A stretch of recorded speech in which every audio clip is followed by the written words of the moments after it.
Hey guys, what's up? It's Paul.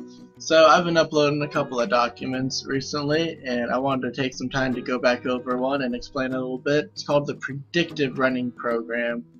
To start off, this program is a tool for estimating your weekly progression of base mileage calculated off of your individual fitness level and previous running experience. It should give you a great estimation of what you should run from day to day and week to week and safely building up your mileage or completing phase 1 of any training program. In order to do this, I've simplified it down to a one number representation of your fitness level. This number is going to be the amount of time that you could run on an easy or moderate day at an easy pace. An easy pace would be a pace you could run and have a limited conversation with another person, so you could still kind of have that conversation, and the next day you wouldn't feel overly exhausted or tired. You wouldn't build up a lot of lactic acid, meaning you wouldn't be sore.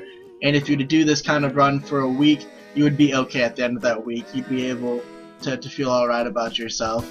To start with this program, you're going to need your average mile pace, which if you don't know what you can run an average mile in, if you're going out for a jog, you can calculate it easily enough by just doing one run over a known distance or on a track and dividing the time you have by the number of miles you run, and you're going to input that value right here.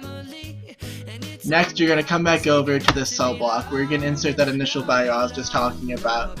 The scope of my program only goes down to about 25 minutes accurately. If you want to go below that, you can.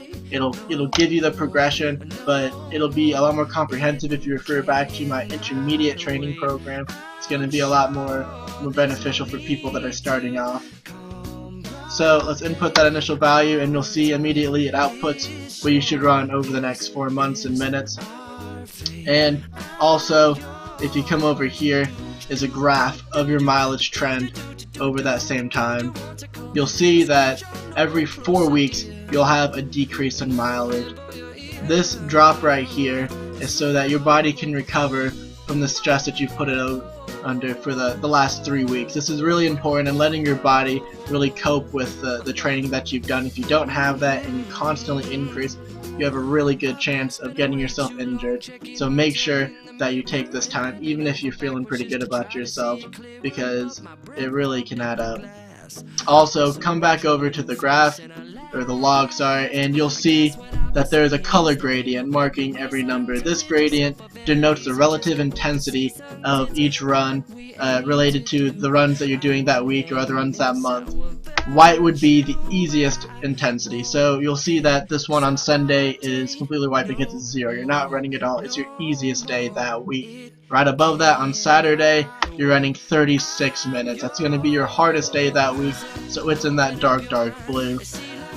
Now, as you can see, Sunday is 0. When I input my initial value, it didn't change. The reason for that is just like you want to take a week every month to recover and adjust, you need at least 1 day every week to really recover from the workouts that you've been doing.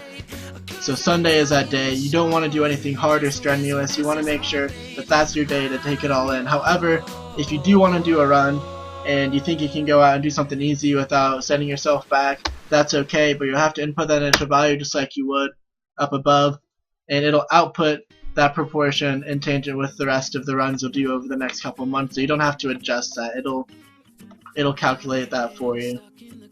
However, in general, I would stick to taking that day off, especially if you're at the beginner stage.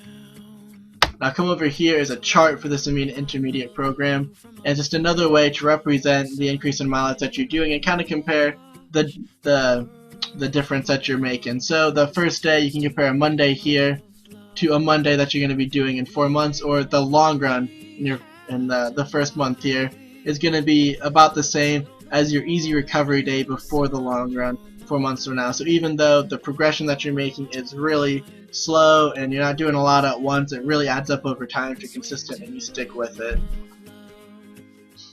Next, if you want to calculate running for a single day, or you want to figure out what kind of mileage, what kind of trail you should be running, and you know the time, you can take that value there and input it, and it'll tell you about how far you should expect to go based off the pace that you know you're running and the time that you're running for. So like I said, the scope of the predictive program at base is 20-25 minutes. At tops for the beginners running program, I wouldn't want you running more than 50-55 minutes for an initial value. If you get above that, or 40 miles a week, you want to come over to the advanced training program. It's going to give you a progression that's more suited to people running high mileage. It's going to work the exact same way as the beginner's program as far as what you do. However, you just put in that initial value. If you do go outside of the range, you're using the wrong program on accident, so you're using this to run low mileage, or you're using the beginner's intermediate program to run a higher mileage, when you try to input a value outside of the range, you'll get a little prompt saying, hey, maybe you should refer back to a different program, and it'll tell you where to go. Just like the beginners or intermediate program, you have a chart that's going to show you your mileage trend as well,